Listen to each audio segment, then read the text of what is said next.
Baik, di sini yang pertama itu ialah siapkan komponen baterai pada menu sebelah kiri aplikasi. Kemudian, atur tegangan baterai tersebut menjadi 9 volt sebagai sumber listrik rangkaiannya. Kemudian, langkah yang kedua itu ialah kita akan membuat rangkaian listrik yang terdiri dari satu baterai, satu saklar, dan 3 lampu. Nah, kemudian masing-masing hambatan setiap lampu itu kita ubah menjadi 10 ohm. Dan ketiga lampu tersebut disusun secara seri atau berderet.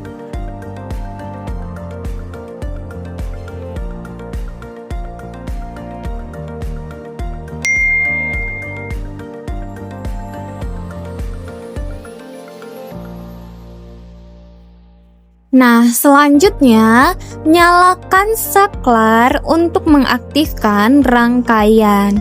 Nah, mari kita lihat bagaimana arah pergerakan elektron serta kita akan melihat tingkat kecerahan masing-masing lampu pada rangkaian seri ini.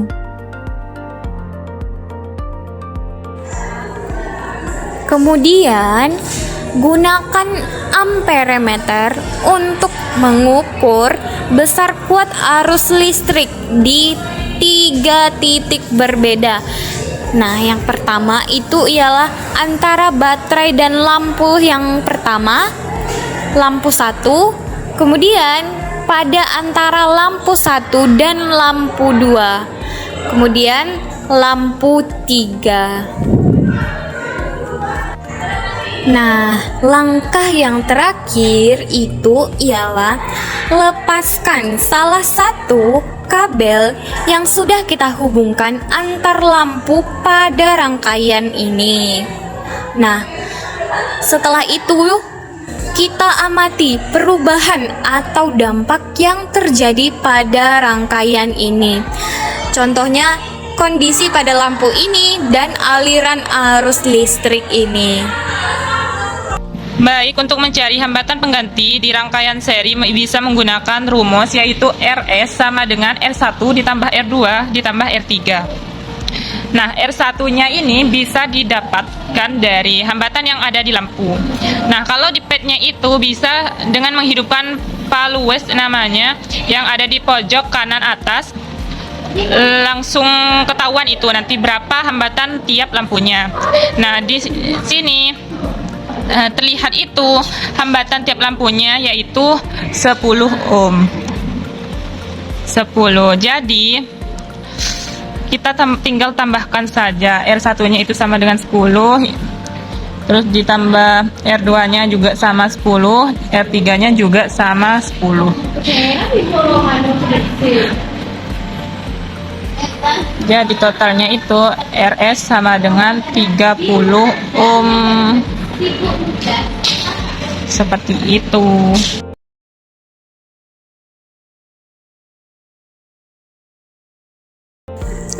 Sebelum memulai percobaan kedua pada aplikasi simulasi pad, siapkan kembali komponen yang akan digunakan, yaitu satu baterai 9 volt dan 3 lampu 10 ohm atau ohm.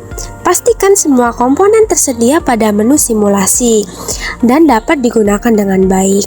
Selain itu, siapkan juga kabel penghubung, saklar, ampermeter, dan voltmeter untuk membantu proses pengamatan dan pengukuran pada rangkaian paralel. Setelah semua alat tersedia, atur posisi komponen pada area kerja simulasi agar rangkaian lebih mudah disusun dan diamati.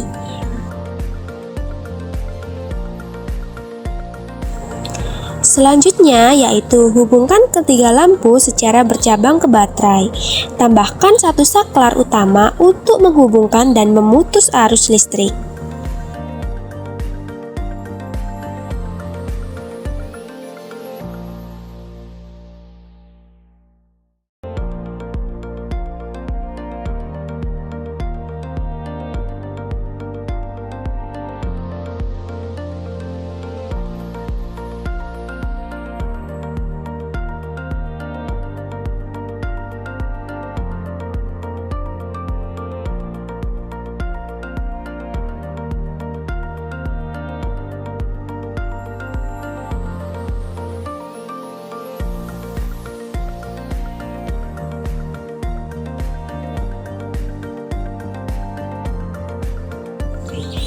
Setelah rangkaian paralel setelah dibuat, nyalakan saklar utama agar arus listrik dapat mengalir dari baterai ke setiap cabang lampu. Kemudian amati kondisi masing-masing lampu, terutama tingkat kecerahannya.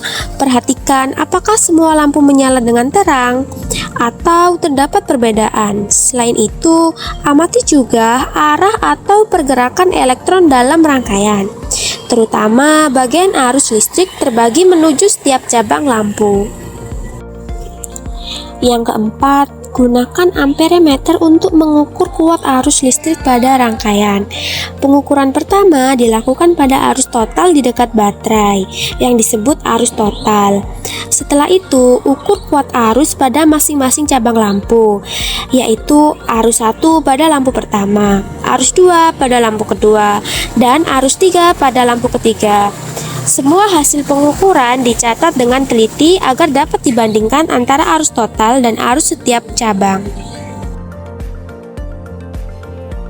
Selanjutnya yaitu gunakan voltmeter untuk mengukur.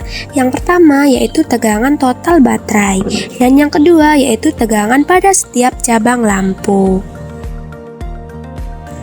Yang terakhir yaitu setelah semua pengukuran selesai dilakukan, putuskan salah satu cabang lampu, misalnya cabang lampu kedua. Pemutusan cabang dapat dilakukan dengan melepas kabel yang terhubung ke lampu tersebut. Setelah cabang lampu 2 diputus, amati kondisi lampu lainnya, yaitu lampu 1 dan lampu 3. Perhatikan apakah kedua lampu tersebut tetap menyala atau ikut padam, serta catat perubahan yang terjadi pada rangkaian setelah salah satu cabang diputus.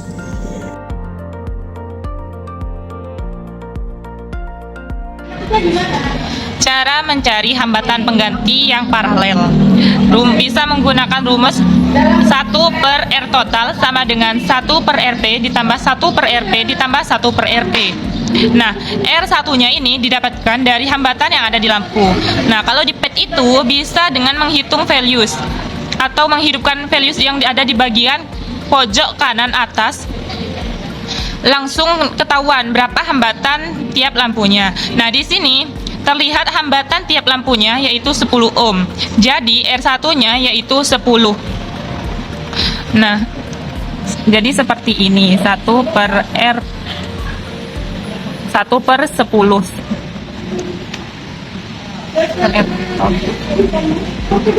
ditambah 1 per 10 ditambah 1 per 10.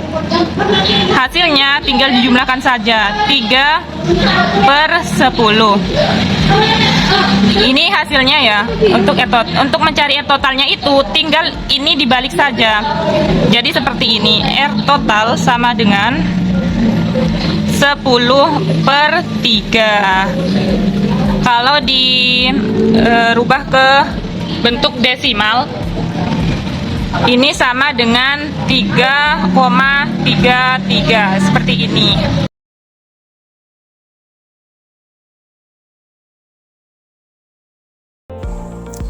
Baik teman-teman, selanjutnya itu ada rangkaian campuran.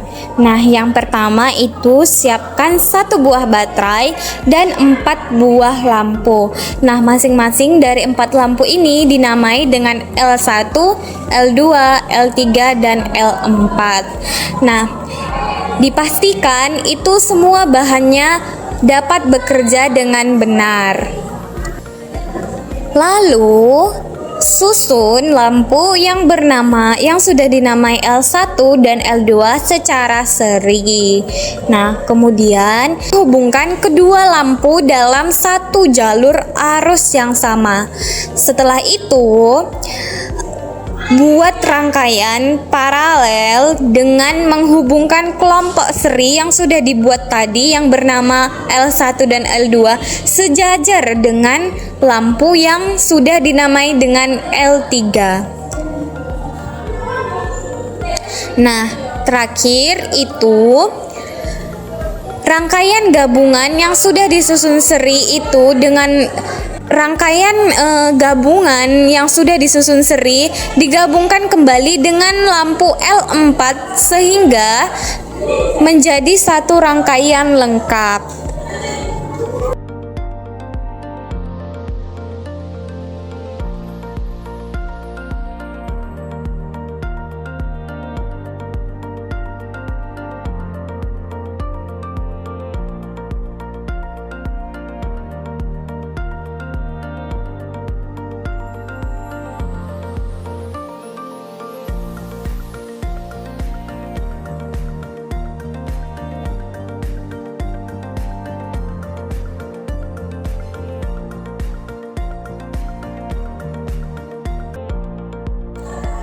Nah, selanjutnya setelah rangkaian itu selesai, selanjutnya itu ialah mengukur arus listrik dan tegangan pada titik-titik tertentu menggunakan alat ukur amperemeter dan voltmeter.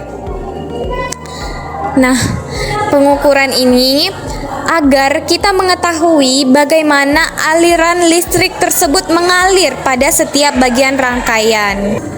Dan juga kita jadi bisa membandingkan besar arus dan tegangan pada susunan seri maupun paralel.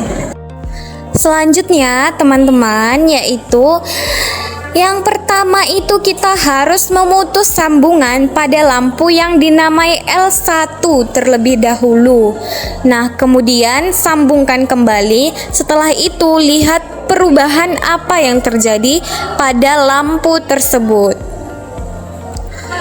Kemudian putus sambungan kembali pada lampu yang sudah dinamai dengan L3. Kemudian sambungkan kembali dan amati perubahannya seperti apa.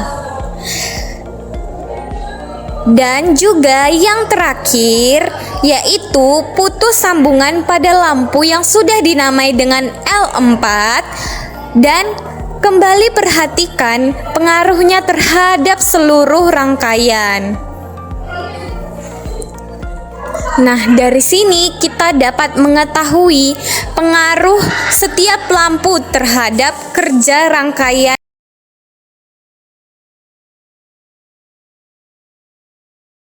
Langkah pertama, pilih sumber tegangan AC yang bersimbolkan gelombang sinus dari menu komponen di samping kiri aplikasi pad sebagai pengganti baterai ya.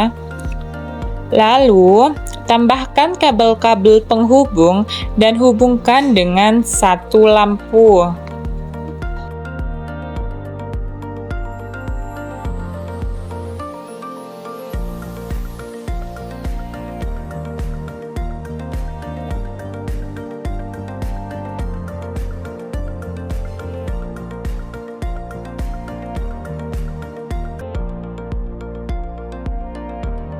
Hasilnya akan jadi seperti ini.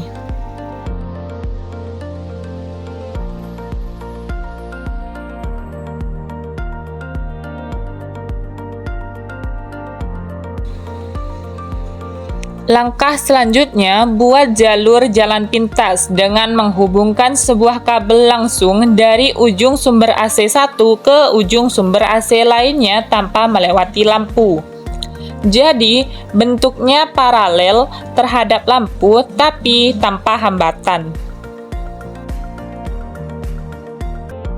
Di sini saya memotong jalur yang di bawah dan menambahkannya dengan kabel, lalu yang di atas saya potong juga dan tambahkan satu kabel lagi. Setelah itu saya tambahkan yang di tengah-tengah sehingga membentuk rangkaian paralel. Di sini hasilnya yang terjadi adalah korsleting dan lampunya itu mati karena arusnya lebih banyak mengalir melalui kabel pintas.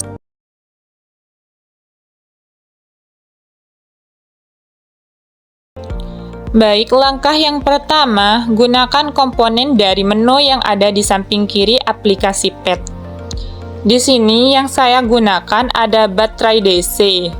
Kemudian hubungkan dengan kabel-kabel penghubung dan pasang komponen sikring atau fuse secara seri menggunakan satu lampu.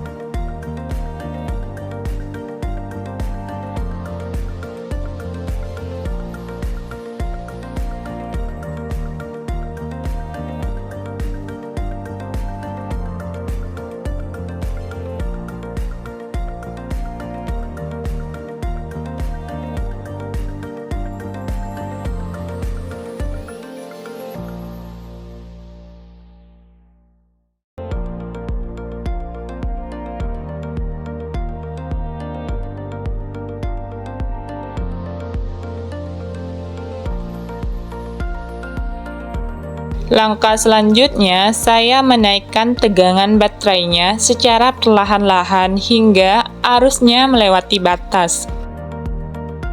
Dan dapat dilihat di sini yang terjadi pada sikringnya, yaitu korsleting atau meledak. Kelebihan dan kekurangan rangkaian seri. Kelebihannya yaitu susunan rangkaian sederhana dan mudah dibuat. Yang kedua, membutuhkan kabel lebih sedikit. Yang ketiga, arus listrik yang mengalir sama besar di setiap komponen. Yang keempat, yaitu cocok untuk rangkaian sederhana seperti lampu hias tertentu. Kekurangannya yaitu jika satu komponen rusak atau putus, seluruh rangkaian ikut mati. Yang kedua, nyala lampu cenderung lebih redup jika jumlah lampu bertambah. Yang ketiga yaitu tegangan terbagi ke setiap komponen. Dan yang terakhir yaitu tidak cocok untuk instalasi listrik rumah. Kelebihan dan kekurangan rangkaian seri. Kelebihannya yaitu susunan rangkaian sederhana dan mudah dibuat. Yang kedua, membutuhkan kabel lebih sedikit. Yang ketiga, arus listrik yang mengalir sama besar di setiap komponen. Yang keempat, yaitu cocok untuk rangkaian sederhana seperti lampu hias tertentu. Kekurangannya yaitu jika satu komponen rusak atau putus, seluruh rangkaian ikut mati. Yang kedua, nyala lampu cenderung lebih redup jika jumlah lampu bertambah. Yang ketiga yaitu tegangan terbagi ke setiap komponen. Dan yang terakhir yaitu tidak cocok untuk instalasi listrik rumah. Kelebihan dan kekurangan rangkaian campuran. Kelebihannya yaitu menggabungkan kelebihan rangkaian seri dan paralel. Yang kedua, lebih fleksibel digunakan sesuai kebutuhan. Dan yang ketiga, beberapa komponen tetap dapat menyala meskipun komponen lainnya mati, tergantung susunannya. Dan yang terakhir yaitu dapat digunakan untuk rangkaian listrik yang lebih kompleks. Kekurangannya yaitu susunan rangkaian lebih sulit dibuat dan dipahami, perhitungan arus, tegangan, dan hambatan lebih rumit, membutuhkan perencanaan yang lebih teliti, dan jika bagian seri terputus, bagian rangkaian tertentu bisa ikut mati. Penerapan rangkaian listrik di dunia nyata, yaitu ada rangkaian seri. Yang pertama, lampu hias atau lampu Natal model lama. Yang kedua, senter sederhana. Yang ketiga, sikring listrik karena jika arus terlalu besar, sikring putus dan rangkaian mati. Dan yang keempat, baterai yang disusun berderet untuk menambah tegangan. Selanjutnya yaitu ada rangkaian paralel. Yang pertama yaitu instalasi listrik rumah. Yang kedua, lampu di rumah jika agar salah satu lampu mati, yang lain tetap menyala. Dan yang ketiga, stop kontak rumah. Dan yang keempat, lampu kendaraan, misalnya lampu depan dan lampu belakang. Dan yang ketiga yaitu rangkaian campuran. Contohnya, rangkaian listrik kendaraan, rangkaian elektronik seperti televisi, radio, dan komputer. Dan yang ketiga yaitu lampu lalu lintas, panel listrik, rangkaian lampu hias modern.